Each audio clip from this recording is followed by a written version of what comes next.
Tout a un sens. Dans une vallée cachée entre des montagnes couvertes de brume, vivait un vieux moine nommé Riku.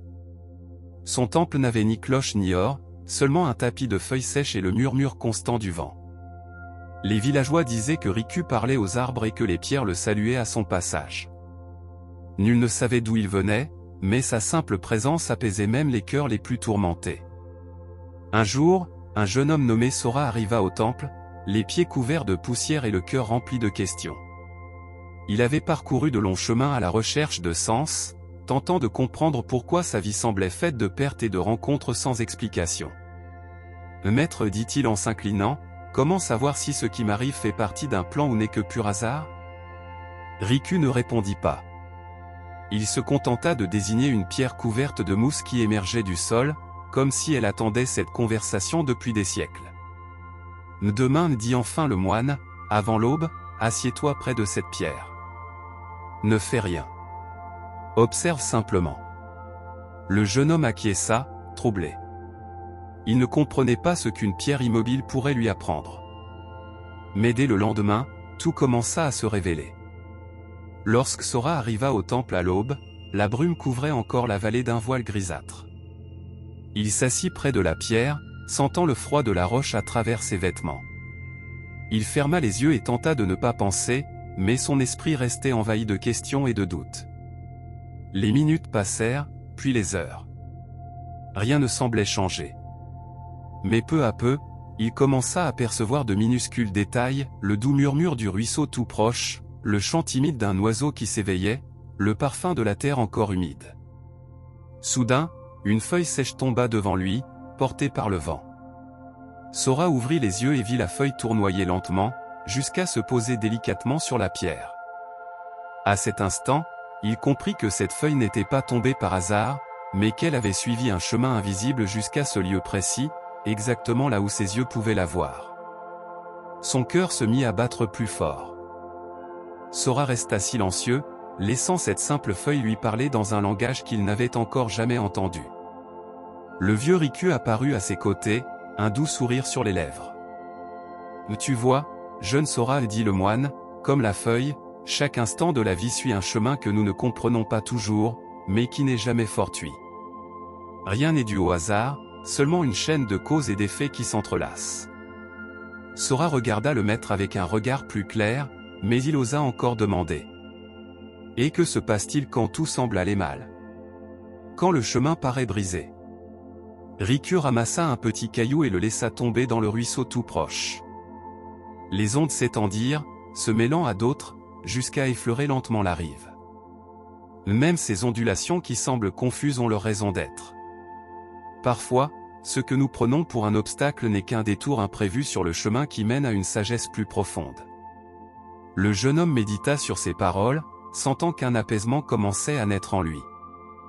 Les jours passèrent, et Sora resta au temple, apprenant à observer sans juger, à écouter sans attendre de réponse immédiate. Il commença à remarquer que chaque rencontre, chaque mot, chaque silence portait en lui un sens profond, même s'il ne le comprenait pas sur le moment. Un après-midi, alors qu'il marchait dans la forêt voisine, il aperçut une petite fille qui pleurait au pied d'un arbre. Sans hésiter, il s'approcha et lui demanda ce qui n'allait pas. « J'ai perdu mon collier, sanglota-t-elle, c'était un cadeau de ma mère. » Sora s'assit près d'elle et dit doucement. « Parfois, perdre quelque chose nous ouvre l'espace pour recevoir autre chose. Permets-moi de t'aider à le retrouver. » Ensemble, ils commencèrent à chercher, et bientôt, entre les racines de l'arbre, le collier réapparut. La fillette sourit, et dans ce sourire, Sora sentit une lumière chaude s'épanouir dans sa poitrine. Il comprit alors que son arrivée dans la vallée n'était pas un hasard, pas plus que sa rencontre avec cet enfant. Ce soir-là, en revenant au temple, Sora demanda à Riku. « Maître, si rien n'est un hasard, alors tout est-il prédestiné? N'avons-nous aucune liberté de choisir ?» Riku s'assit face à lui et, d'une voix douce, répondit. « La vie n'est pas une chaîne rigide, mais une rivière qui coule. Le courant porte l'eau, mais les pierres et les branches en modifient le cours. Ainsi, même si la direction est tracée, chaque pas que tu fais influence le voyage. La liberté poursuivie ne réside pas dans le fait de changer le destin, mais dans la manière dont tu marches sur le chemin. Accepter que chaque événement a un sens, c'est se libérer du poids de l'incertitude. Sora ferma les yeux et inspira profondément. Pour la première fois, il sentit qu'il pouvait relâcher le besoin de tout contrôler.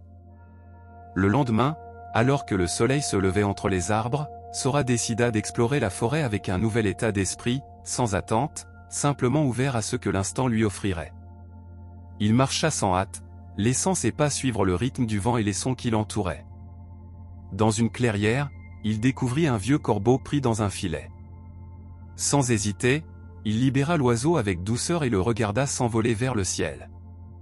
Il comprit alors que cette rencontre n'était pas un hasard, mais un rappel. Dans la vie, même lorsque tout semble pris au piège, il existe toujours une possibilité de libération. Sora sourit, sentant que, peu à peu, son chemin s'illuminait de la certitude que rien n'arrive sans raison. Chaque jour qui passait, Sora commençait à voir sa vie comme une tapisserie tissée de fils invisibles. Chaque rencontre, chaque décision, chaque perte ou chaque gain faisait partie d'un dessin plus vaste. Au cours d'une conversation avec Riku, le jeune homme demanda : « Et si je n'arrive pas à en voir le sens maintenant ? Comment garder la foi quand tout semble incertain ?» Le vieux maître sourit et répondit : « La foi, ce n'est pas connaître le chemin, mais croire que le chemin te connaît. Tu n'as pas besoin de tout comprendre tout de suite. Marche simplement avec attention, et le sens se révélera quand tu seras prêt à le voir. » Sora comprit alors que la patience était une partie essentielle de l'apprentissage. Rien n'était dû au hasard, mais rien ne devait non plus être précipité. Lors de son dernier matin avant le départ, Sora s'assit près de la pierre du premier jour. Il observa la vallée, la brume se dissipant sous le soleil levant, et ressentit une paix profonde en lui. Riku s'approcha et dit : « Souviens-toi, Sora, la vie ne consiste pas à vouloir tout contrôler, mais à comprendre que rien n'est un hasard. Chaque pas, chaque rencontre, chaque épreuve est un maître déguisé. » Sora sourit et répondit : « Je sais désormais que mon chemin est rempli de sens, même si je ne le vois pas toujours clairement. » Et, le cœur léger, il reprit le chemin du monde, portant en lui la certitude que, dans le flux éternel de la vie, rien n'est dû au hasard. Réflexion finale. Tout a un sens.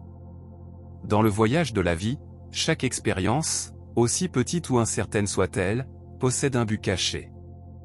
Parfois, le sens se révèle sur l'instant, parfois il se découvre avec le temps et la patience. Apprendre à faire confiance à ce flux invisible nous libère du poids de l'anxiété. Et nous invite à marcher avec sérénité, ouvert au mystère et à l'enseignement que chaque instant nous offre. Tout a un sens, tout est une invitation à grandir, à lâcher prise et à trouver la paix dans le présent.